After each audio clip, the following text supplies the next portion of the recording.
Aunty नमस्ते। नमस्ते बेटा। ये लीजिए आपके लिए। ये क्या है बेटा? आंटी जी इसमें है मिठाइयाँ खास आपके लिए। मिठाई बेटा? आज कोई त्योहार है क्या?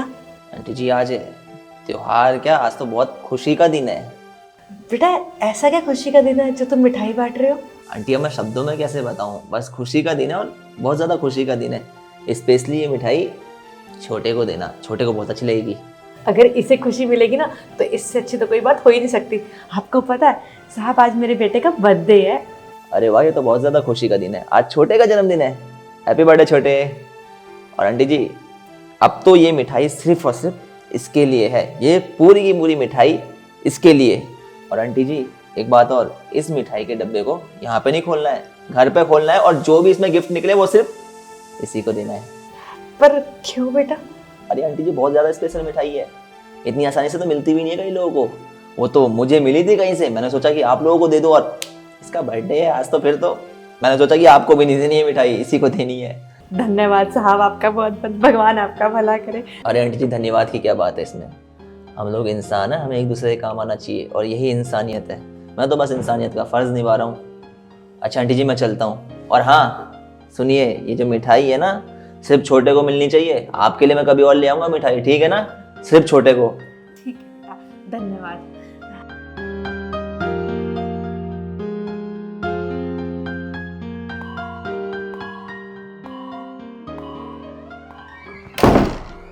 बैठ कहाँ रहे हो? खड़े हो एक बार जरा। पहले ये बताओ कि उसे टिफिन में क्या दे रहे थे? अरे टिफिन में कुछ नहीं, बस थोड़ी सी मिठाइयाँ थी तो मिठाई दे दी उसे। मिठाई या फिर पैसे? झूठ क्यों बोल रहे हो? हाँ कुछ पैसे दिए थे मैंने उन्हें, क्योंकि उन्हें हेल्प की ज़रूरत है। हेल्प? वैसे एक बात बताओ, उन्हें हेल्प की क्या जरूरत? वो तो काफी अच्छे पैसे कमाती है जहाँ तक मैंने सुना है। अरे कहाँ कमाती है इतना अच्छा खासा पैसा, वो बड़ी मुश्किल से तो उनका घर का खर्चा चल रहा है। मैंने खुद उनकी और उनके बेटे की बात सुनी थी, और जब मैंने उनकी बात सुनी ना तो यार मैं तो बड़ा उदास सा हो गया कि इस दुनिया में ऐसे भी लोग हैं जिनकी सच में रोजमर्रा की जरूरतें पूरी नहीं हो रही हैं। मम्मी मम्मी आज मेरा जन्मदिन है, आप मुझे आज बाहर लेकर चलोगे ना? बेटा तुझे पता है ना कि मेरे पास इतने पैसे नहीं है कि मैं तुझे बाहर लेकर जाऊँ और बाहर का खाना खिलाऊँ। कोई बात नहीं बेटा, जब मेरे पास पैसे आ जाएंगे ना तब चलेंगे हम। पिछली बार भी आपने बोला था कि अगले जन्मदिन पर खिलाऊंगी, और अब की बार भी आप यही बोल रही हो। मैं तो गंदा बच्चा हूँ, इसीलिए आप मुझे बाहर खाना नहीं खिलाती और आप मेरे जन्मदिन पर मुझे कपड़े नहीं दिलाती। अरे नहीं बेटा, तू तो मेरा लाल है, तू तो मेरा बहुत अच्छा बेटा है। बेटा तेरी माँ ही ऐसी है, तेरी माँ के पास पैसा ही नहीं है। पर हाँ मैं तुझसे वादा करती हूँ, जब मेरे पास पैसा आएगा ना तो सबसे पहले तेरी सारी ज़रूरत पूरी करूँगी बेटा। हाँ मेरी माँ भी अच्छी है, जब मेरी माँ पास पैसे होंगे तो मुझे वो सारी फीस दिलाएगी। हाय मेरा लाल, तुझे किसी की नज़र न लगे। अरे तो अगर उनके बच्चे ने अपने बर्थडे पे बाहर खाना नहीं खाया तो इसका ठेका तुमने उठा रखा है कि उसकी ख्वाहिशें पूरी करोगे? हाँ तुम क्यों पैसे लुटा रहे हो उस पे?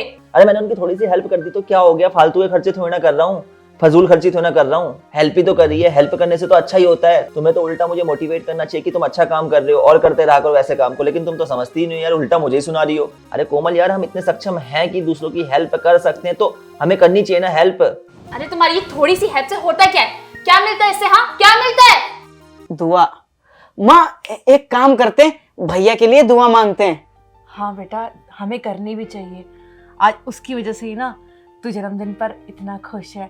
आज तू बाहर खाना खाने जाएगा, नए कपड़े पहनेगा, ये सब उस बच्चे की वजह से है। हाँ माता जी, मैं इतने साल से जो सोच रहा था आज उन भैया की वजह से वो सपना पूरा हो रहा है।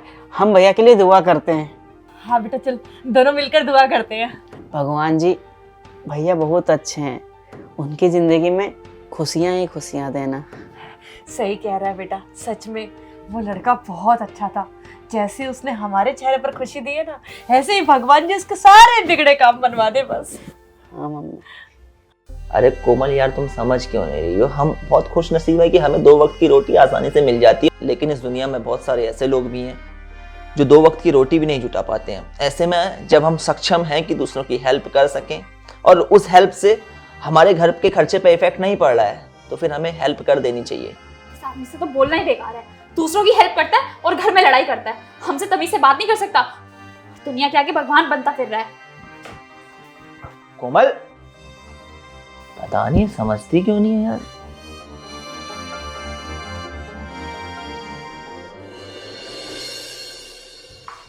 बैठे बैठे यहाँ घर में किताबें पढ़ रहे हो, कुछ काम धंधा कर लो ना। तुम भूल गए हो कि वो जमीन के कागजात और हमारी जमीन अभी भी फंसी पड़ी है। वो केस अभी तक सॉल्व नहीं हुआ है, लेकिन तुम्हें तो कोई चिंता नहीं है, और चिंता होगी भी क्यों।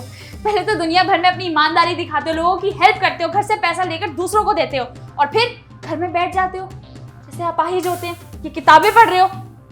बोलो, मैं तुमसे बात कर रही हूँ, जवाब दो। फोन आ गया, खुले।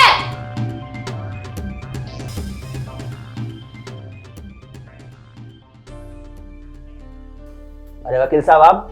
जी मैं।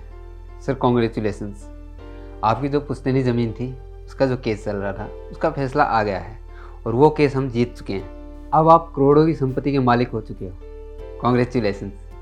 क्या ये क्या कहा आपने? यस, फाइनली हम लोगों की मेहनत रंग लाई। तो देख लिया तुमने क्या होता है हेल्प से। जो केस सालों से अटका हुआ था वो आज सॉल्व हो गया और हम करोड़ों के मालिक बन गए। मानो या ना मानो, फर्क पड़ता है इन चीज़ों का। अगर हम किसी की हेल्प करें तो कहीं ना कहीं रास्ते हमारी हेल्प के भी खुलते हैं। ये सत्य है और यही प्रकृति का नियम है। और इसीलिए मैं कहता हूँ कि यार हेल्प करा करो लोगों की अगर आप सक्षम हो। लेकिन तुमने मेरी आज तक कोई बात सुनी नहीं, अब तो सुन लो यार। हम रोड पर आने वाले थे और आज अचानक से करोड़ों के मालिक हो गए। किस लिए हो रहा है ये? किस्मत का कोई चक्र हम पे मेहरबान क्यों हो गया जो सालों से मेहरबान नहीं था। वो इसीलिए मेहरबान हुआ है क्योंकि हम सालों से निस्वार्थ भाव से लोगों की हेल्प कर रहे थे, तभी तो हुआ ना। और देखो कई बार क्या होता है कि हम खुद की ही किस्मत का नहीं खाते हैं, दूसरों की किस्मत का भी खा लेते हैं। जैसे पति पत्नी की किस्मत का खाता है कई बार, और कई बार पति पत्नी बच्चों की किस्मत का खाते हैं। जैसे मैं हेल्प कर रहा था तो मेरी हेल्प की वजह से हम दोनों का फायदा हुआ, और कभी कभार ऐसा भी हो सकता है कि तुमने किसी की हेल्प करी और मेरा कुछ भला हो जाए, हमारे बच्चों का भला हो जाए। इसलिए हेल्प करते रहना चाहिए, समझी तुम? सॉरी शेखर, मैंने तुम्हें पता नहीं क्या कुछ बोल दिया। अब मुझे रियलाइज़ हो गया है कि हेल्प करने से दुआ मिलती है और दुआ से हमारा ही भला होता है। आगे अगर मुझे भी मौका मिलेगा ना तो मैं भी ज़रूर किसी ना किसी की हेल्प करूँगी। वकील साहब आप बैठिए, मैं आपके लिए चाय लेकर आती हूँ। शेखर तुम भी बैठो। जी।